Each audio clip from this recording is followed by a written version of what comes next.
both of Alexander and some of Hercules, of Hector and Lysander, and such great names as these. But of all... Hello and welcome to today's Battle Mech review. Today we're going to be looking at the Black Knight, even though most people have seen it painted white most of the time. To be quite honest, this is originally a Star League machine, but it's very associated with ComStar due to a lot of very good photo ops. I've been trying to find mechs that are not painted in the ComStar schemes here, so just to give us a better range of what the Black Knight can look like. And you'll see a few different body kits throughout this video because there's a few of them floating around, and some of them are really good, some of them are a little bit odd, and we'll see just how good the Black Knight really is. So let's get into it. The Black Knight was introduced in 2578 during the War of Star League Aggression, and it was meant to be a command mech for companies and battalion level units, so they'd have something big and scary to lead them. To be honest, it is probably one of the better mechs of that particular era. You have to look at what was available to just about everyone, and the Black Knight really fits the bill as a top tier contender there. But really, how many command mechs did the Star League really need? Well, if you start looking around, you've got the Black Knight, you've got the Wolverine, which is not exclusive to the Star League, but they did use. You've got the Phoenix Hawk, which once again is not an exclusive. You have the Islander, which is a command mech, even though it was used mainly as a trooper at the time. You've got the Shootist, which is one of those forgotten one in the list. You've got the Marauder, you've got the Battlemaster, and you've got the Atlas. Really, the size and diversity of formation in the Star League kind of explain how this works, and it tells you just how wide and efficient their deployment really were at the time.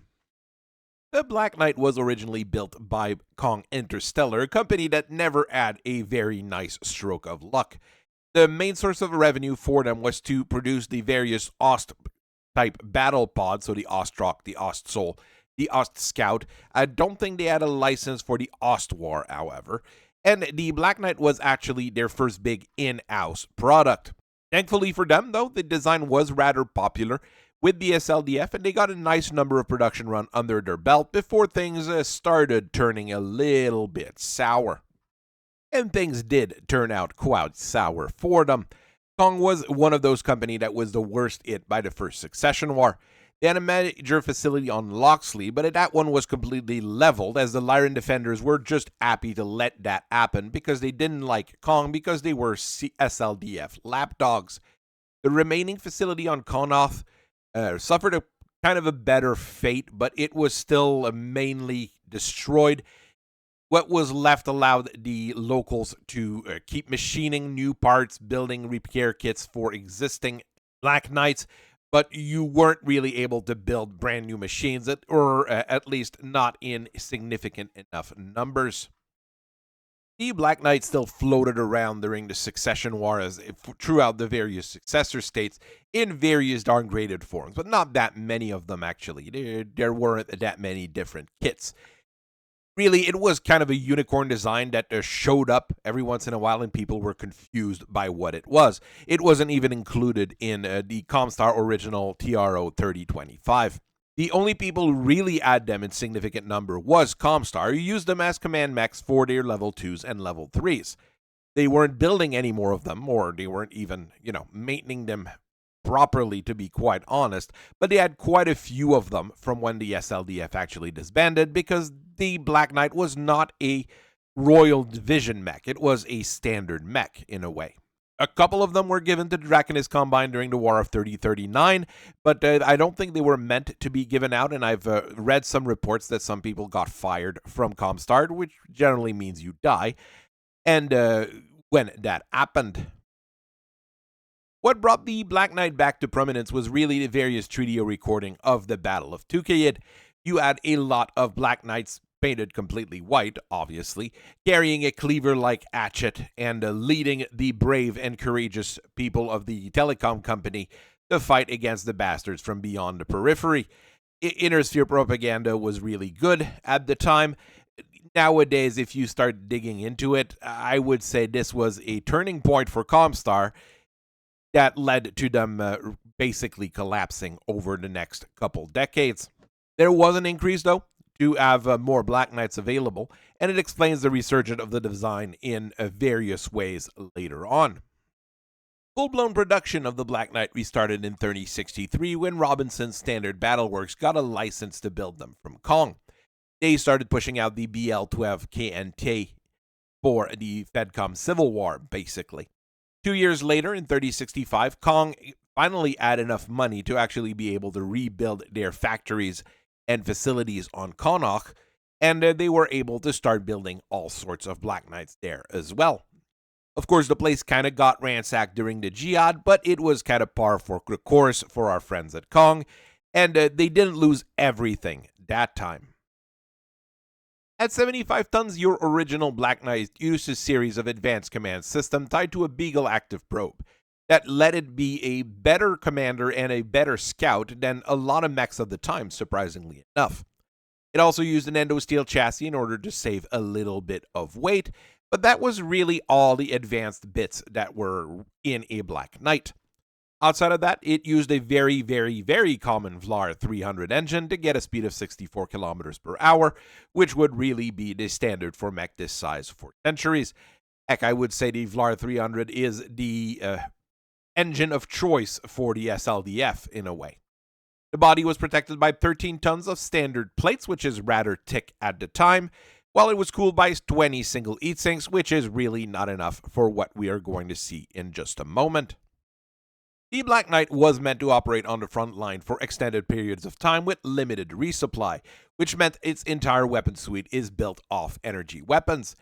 The main gun is a Magna L-Star 2 PPC on the right arm, while each side torso has a Mechwarrior or a Tronel large laser.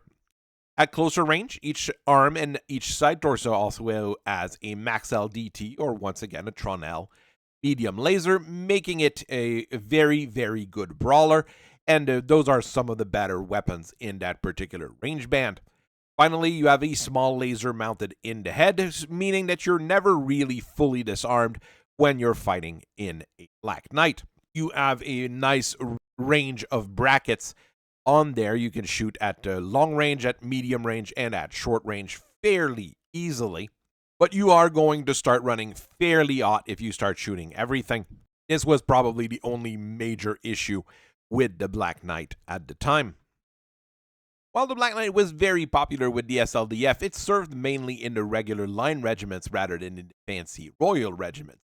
It wasn't until 2751 that Kong was asked to actually put a royal upgrade kit out, which they did with the BL-6B KNT. The big change on this one is, of course, that you drop down to 16 double heat sinks rather than 20 standards, which still give you much better heat dissipation. However, there's some issues with that because they replaced the main gun with an ERPPC, which generates 50% more heat, and you replace the large laser with a pair of large pulse lasers. You kind of lose on the range advantage that you add with a pair of regular large lasers on there. But, I mean, once things get really close by, you're going to have a whole lot more firepower to support those medium lasers. Not sure if the next one is an actual production model or something that a lot of people did, but I've seen some of those Royal Black Knights with a bit of a different setup, however.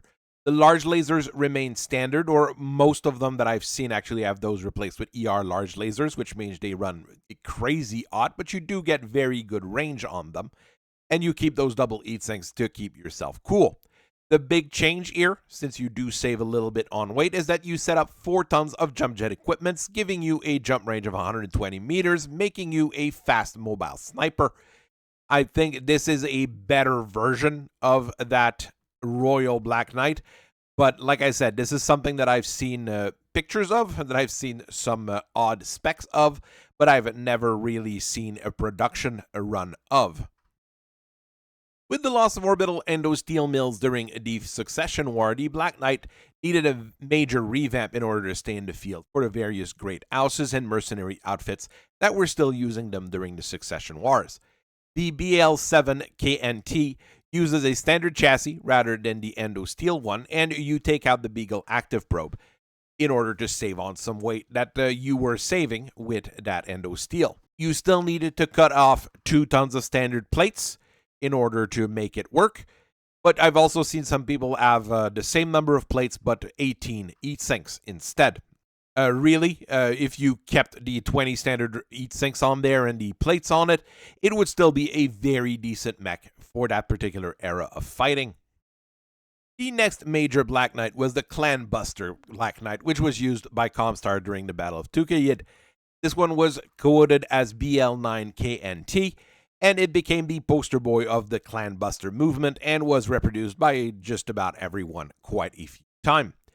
The engine is replaced with an XL model like a lot of those Clan Busters were, meaning that it's a lot more fragile. However, you do get 15 double heat sinks, meaning that it's better than the original Black Knight, but not as much as the Royal Black Knight. Your weapons are pretty much the same, but you also get that big cleaver-like hatchet on the left arm to back the ERPPC, which is on the right side. The medium lasers are replaced with medium pulse lasers to give you extra accuracy, and you get an extra large pulse laser in the center torso. This is a big boy mech. It does a lot of damage at short range. However fragile it is, it doesn't really matter if it has a good team surrounding it, which a lot of those Clan Busters and Tukayyid add, and the copies of them all around the inner sphere afterwards, we sometimes add, let's say. When Robinson Battleworks got their license to build mechs for the Federated Suns, well, they started with a Black Knight, which they quoted as BL12KNT. This one was used extensively during the FedCom Civil War. It uses 16 double heat sinks like the Royal Black Knight, and it keeps the assembly somewhat cool, with the PPC replaced with an ERPPC and the medium lasers being replaced with ER medium lasers. The large lasers are kept as is, so while you run really hot, you do have some form of balance. The other big addition there, though, is a targeting computer to guide all of those lasers to make them incredibly accurate, which is one of the very good things Robinson did with that machine. I would say this is probably my favorite version of the Black Knight. The Republic of the Sphere really loved the Black Knight, and they made quite a few variants for their own use, even though I would probably want to call those the Black Knight 2 rather than the original Black Knight. The chassis is somewhat different. You have no hand actuators on them as a big change, and some of the parts are a little bit different once you start playing in the insides. The first one was the BLK NT2Y that came out in 3091. It uses the standard 300 XL engine, not a regular VLAR, and you get a top speed of about 54 kilometers per hour because you carry a large medium shield.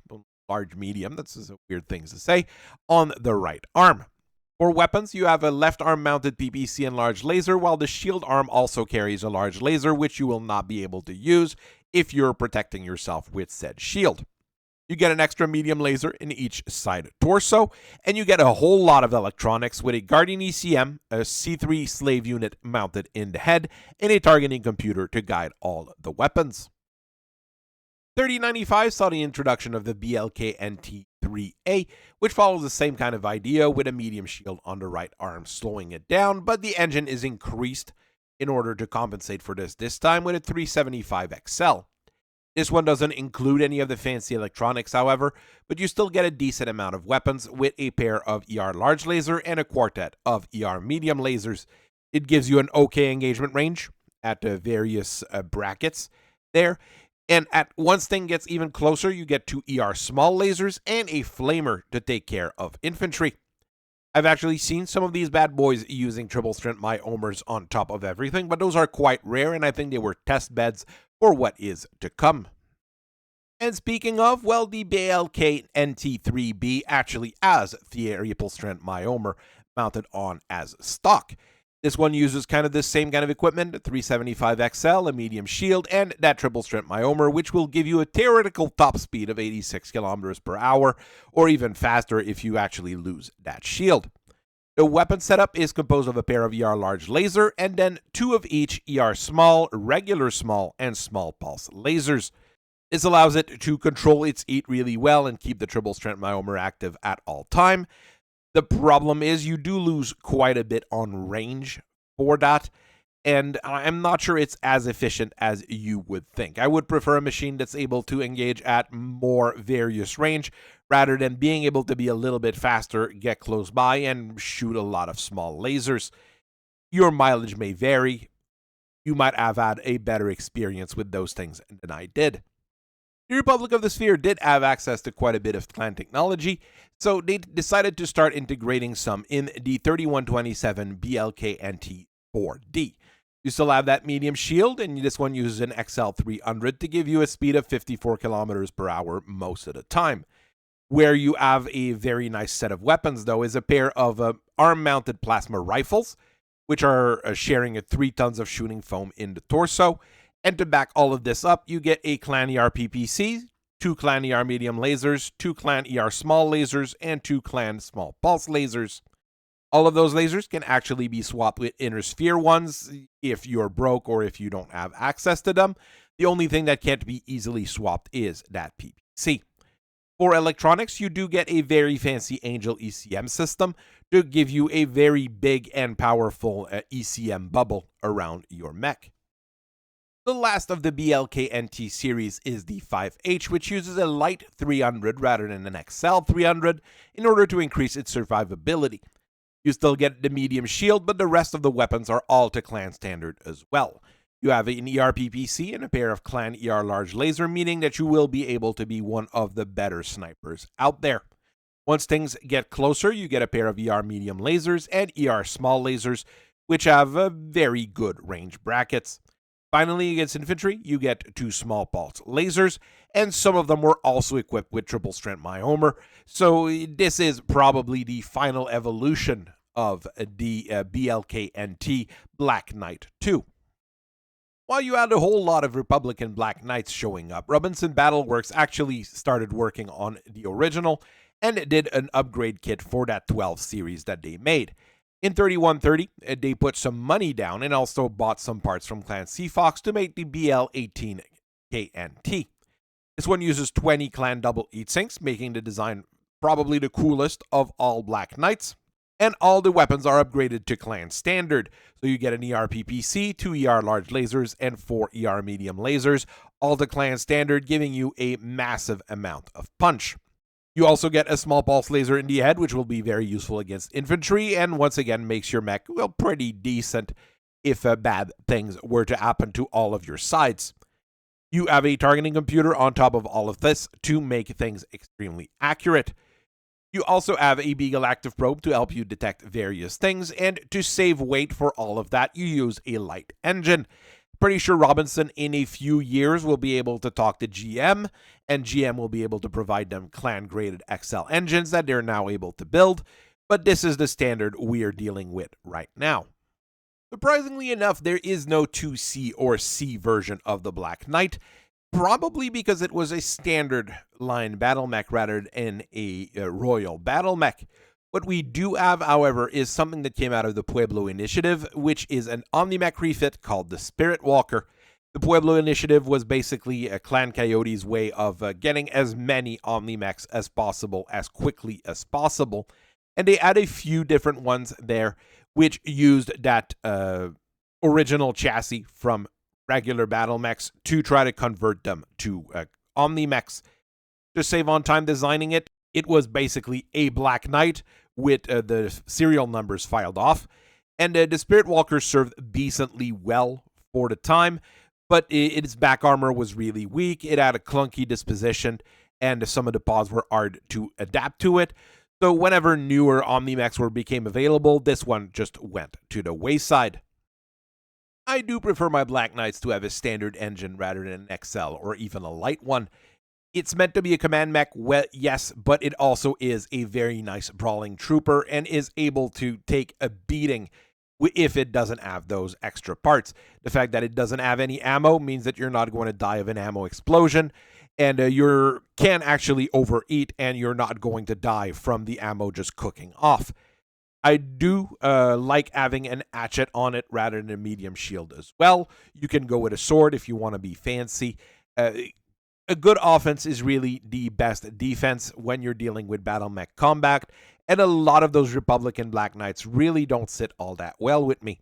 To be honest, what would I do with Black Knights? Well, generally it's that 12 series Black Knight that really is my favorite.